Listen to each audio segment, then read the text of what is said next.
एक मिनट माननीय अध्यक्ष जी, प्रेमचंद्रन जी कह रहे हैं कि जल्दबाजी में लाया गया।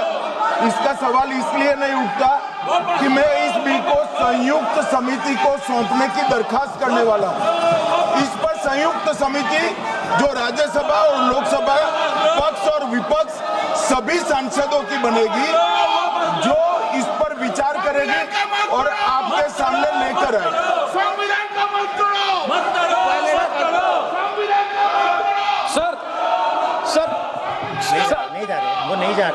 Sir, I do agree with the Honorable Minister, but at the same time, the members are having the right to oppose the bill at the time of introduction.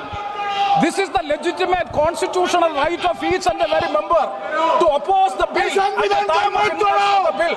That is being contained in the program, which I am trying to say. And the second one is that disqualification.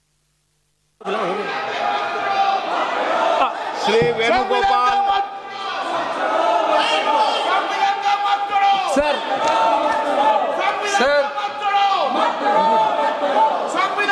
Sir, I rise to oppose the introduction of the Constitution Amendment Bill 25, the Government of Union Territory. Sir, this bill is to sabotage the federal system of this country. This bill is to sabotage the basic principle of the Constitution of this country. Sir, BJP people are telling this bill is to bring morality in politics. Can I ask a question to the Honorable Home Minister? When he was the Home Minister of Gujarat, he had been arrested, sir. Whether he took the morality of that point of time, ये विषय नहीं है, गृह मंत्री जी, आप मुझे सुनो जरा, मुझे सुनो गृह मंत्री जी, मुझे सुनो ना, पहले बैठ जाओ। हाँ, गृह मंत्री जी। माननीय अध्यक्ष जी, मैं रिकॉर्ड क्लियर करना चाहता हूं।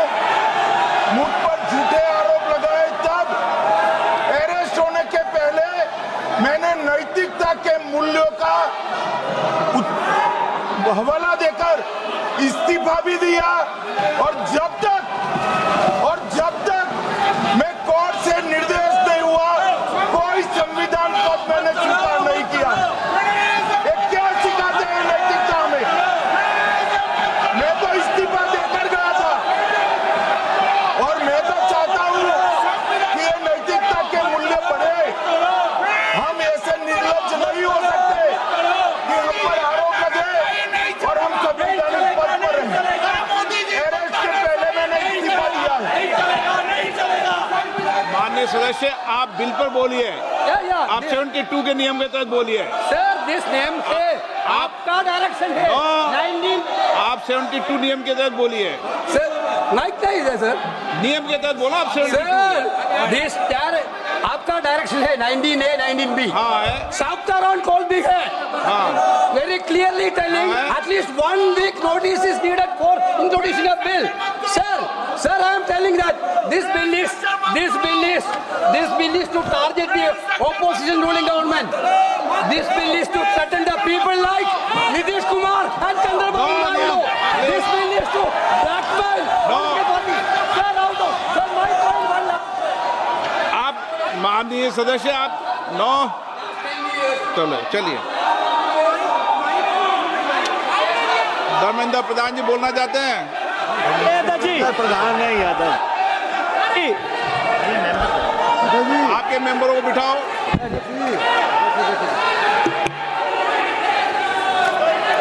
धन्यवाद अध्यक्ष जी।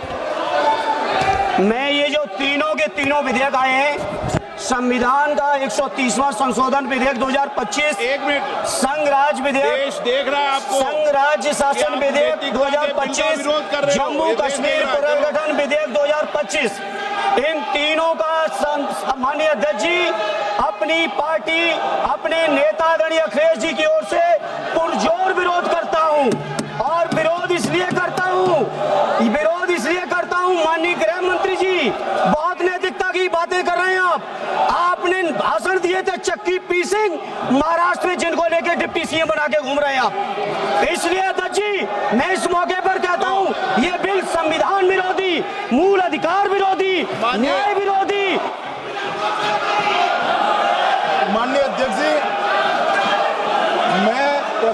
करता हूं कि भारत के संविधान का संशोधन करने वाले विधेयक, संघ राज्य क्षेत्र शासन अधिनियम 1963 का संशोधन करने वाले विधेयक और 2019 का और संशोधन करने वाले विधेयक को माननीय अध्यक्ष जी द्वारा नाम निर्दिष्ट किए जाने वाले इस सभा के 21 सदस्य और उपसभापति द्वारा नाम निर्दिष्ट करने वाले 10 सदस्यों के मिलकर बनने वाले सभाओं की संयुक्त सभा का सौंपा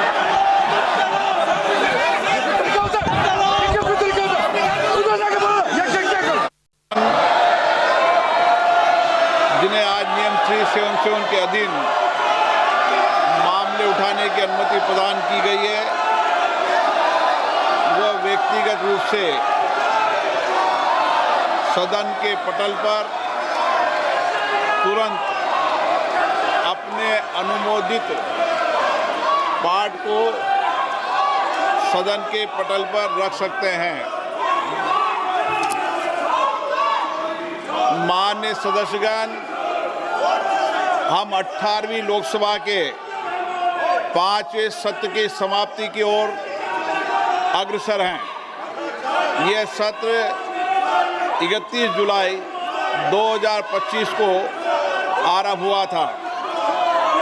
इस सत्र में 14 सरकारी विधेयक पुनर्स्थापित किए गए तथा कुल 12 विधेयक पारित किए गए। दिनांक 28 और 29 जुलाई को ऑपरेशन सिंदूर पर विशेष चर्चा हुई, जिसका समापन माननीय प्रधानमंत्री जी के उत्तर के साथ हुआ।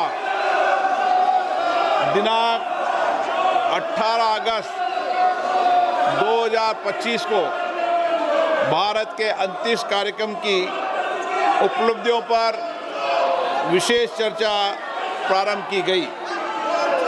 इस सत्र में कार्यसूची में 419 तारांकित प्रश्न शामिल किए गए थे, किंतु लगातार नियोजित व्यवधान के कारण केवल 55 प्रश्न ही मौखिक उत्तर दिए जा सके।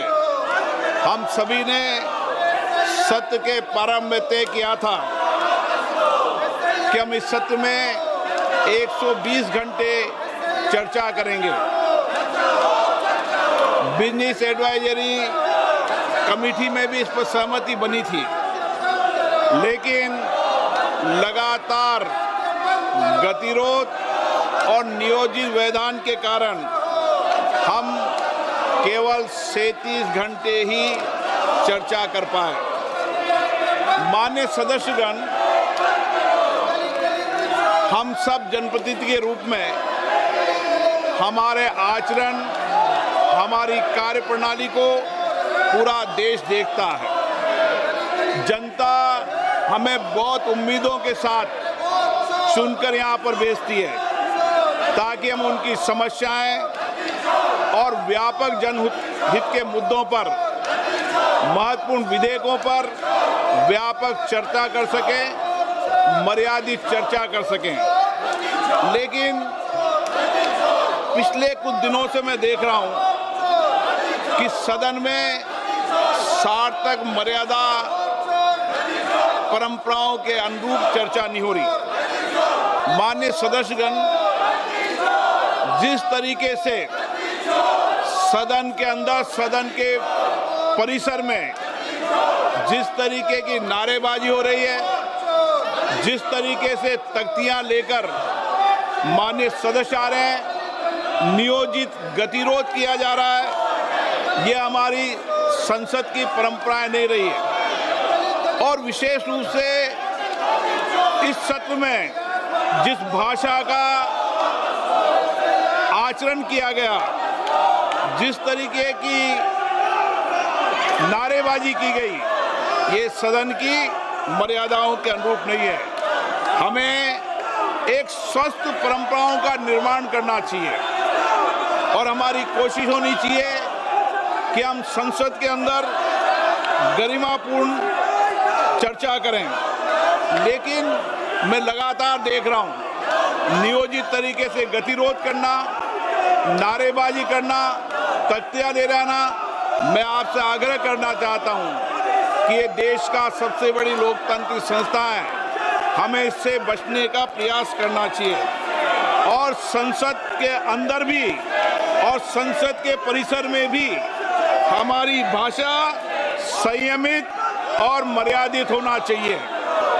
सहमति और असहमति होना लोकतंत्र की स्वाभाविक प्रक्रिया है, किंतु हमारा सामूहिक प्रयास होना चाहिए कि हम सदन की गरिमा को, मर्यादा को और शालीनता को बनाए रखें। माननीय सदस्य, मैंने हर माननीय सदस्य को हमेशा पर्याप्त समय, पर्याप्त अवसर दिया है, लेकिन जिस तरीके का आपका आचरण है, देश आपके आचरण को, आपकी कार्यप्रणाली को देख रहा है। मैं फिर आपसे आग्रह करता हूं कि हमें प्रयास करना चाहिए कि हमारी स्वच्छ लोकतांत्रिक संस्था के अंदर अच्छी परंपराएं, अच्छी प्रॉपर्टियों को हम लागू करें और इसके लिए सामूहिक चिंतन भी करना चाहिए और सभी राजनीतिक दलों को आत्ममंथन भी करना चाहिए, ताकि देश की लोकतांत्रिक स्वच्छ संस्था की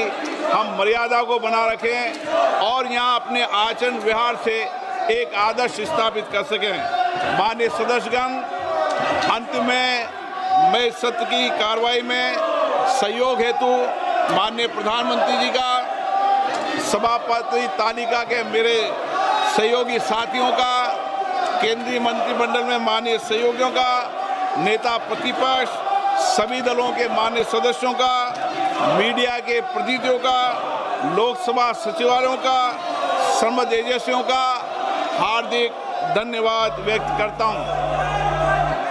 अब मैं सभी माननीय सदस्यों से आग्रह करता हूं कि राष्ट्रीय गीत के लिए, वंदे मातरम की धुन के लिए कुछ देर खड़े हों।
की सभा की कार्रवाई अनिश्चित काल के लिए स्थगित की जाती है।